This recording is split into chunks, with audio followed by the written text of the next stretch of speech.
Hi there and welcome to the channel. My name is Nicole with morningchores.com. Today I'm excited because I'm giving my top 5 tips on how to get your kids involved on the homestead. Here on YouTube there's a lot of homesteading channels with families, and you see the kids helping out and working alongside their parents. And if you're someone watching and you don't have a homestead or property or even kids, you might be wondering, how are they getting those kids to help out? Now I will say that kids are humans just like the rest of us, and they have their moments of imperfection. But I'm going to share 5 tips that I have found to be really helpful in getting my kids involved with doing chores, managing the property, and helping out on the homestead. I decided to lead the video with my favorite tip, and I did that for a specific reason, and that's because my other tips kind of bounce off of this particular tip, and that is you need to lead by example. This is so important. If you expect your kids to do chores and be hardworking, you have to be hardworking yourself. Now, there may be situations where we're being so hardworking that our children don't have to do anything, and I personally don't agree with that. Everyone should pull their weight in the household. However, I think if we can lead by example and show that we're willing to work hard, we're willing to get our hands dirty, and we do it with a positive attitude, that will feed into our kids, especially when they're young. When children are young, they want to help. It's really important that we let them help us as well. I know there's some things that they just can't do because it's not age appropriate, but I have a 3-year-old son right now, and he's always wanting to know what I'm doing, and he wants to help. So I try to involve him as much as I can in what I'm doing, because I want to start to cultivate that good work ethic. And I also want to have a good attitude about my work so that he can see that, oh, this is fun, mommy's enjoying this, so maybe I'll enjoy it too. So I think really leading by example and showing the initiative to get the work done, and then allowing your kids to come alongside you and work with you, is a perfect way to begin not only getting them involved on the homestead, but learning to enjoy their work. Tip number 2 for today's video is to make work fun. It's really important that we go into working with the right attitude, and it can be difficult sometimes, especially if you have to clean a chicken coop out and it's 20 degrees outside, or maybe there's milk spilled all over the floor and you're just not really interested in cleaning it at that time because you're trying to get dinner on the table. Now, there is the old saying that don't cry over spilt milk, and it really is true.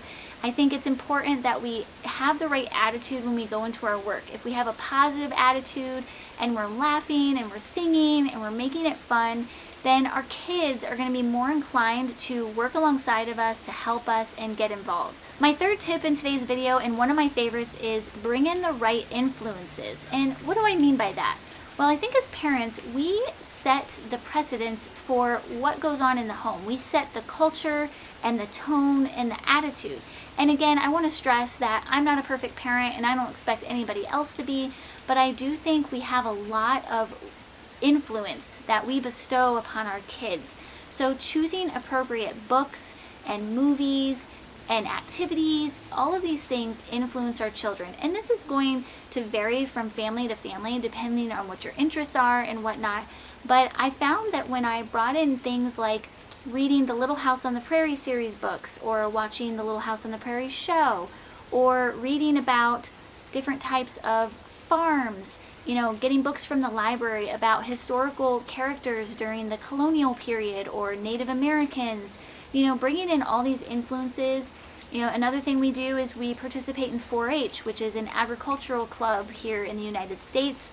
So we participate in that, bringing in all these influences that all have a common theme of working hard, working the land, animal husbandry, very family-centered, small town community kind of feel. All of these things are influencing my kids, which also mimics the lifestyle we live. And it's not that I don't want to present other cultures or other lifestyles to my kids, because we do study other types of cultures and others' way of living. We also go and visit the city sometimes and do some field trips there. So I am exposing them to other ways of living, but I do find when I put a focus on rural living or the farm life, that tends to encourage them to be interested in what we're doing here. My next tip in this video is hard work produces character. Hard work is good for kids when it's age appropriate, and I think we need to revisit what age appropriate is. So for example, my daughter is 9 years old and she can let the chickens out, she can feed them, she can weed the garden, she can do the dishes. She even made lunch for us the other day. These are all things that a 9-year-old is capable of doing. Now I understand it varies from child to child and family to family. We need to trust our kids and understand that they're capable of more than we give them credit for. And so I think it's important to offer them kind of these smaller chores or tasks around the home and around the homestead, and then once they've proven that they can handle that, you build upon that and give them more responsibility or more difficult tasks. And I think it can start as early as age 2 to 3. You know, I think we've been given this concept that we need to give kids a childhood and then they can adult.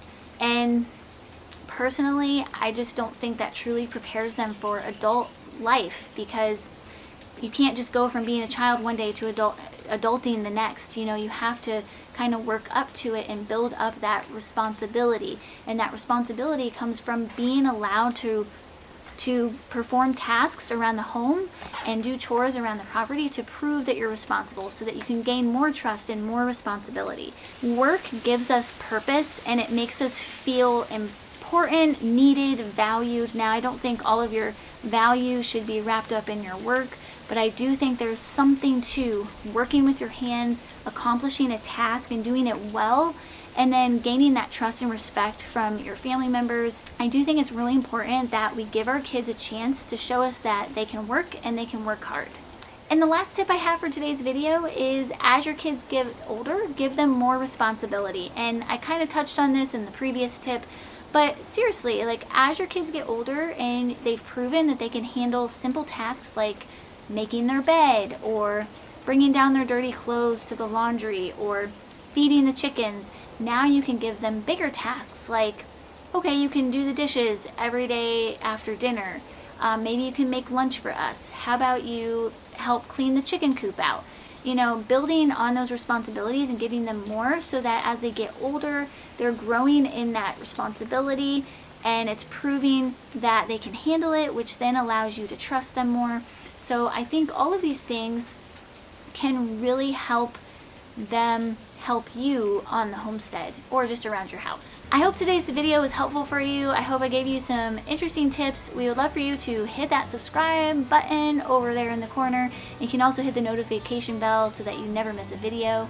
I would love to know in the comments section below, what do you guys do as parents to get your kids to help out around the house, the apartment, the homestead, whatever it is you have. We can always learn from each other, which is really important as parents, because none of us are perfect, especially me. So I'm still learning, so I would love to learn from you guys. Make sure you take the time to head over to morningchores.com. There's all kinds of information over there on gardening, animal husbandry, and so much more.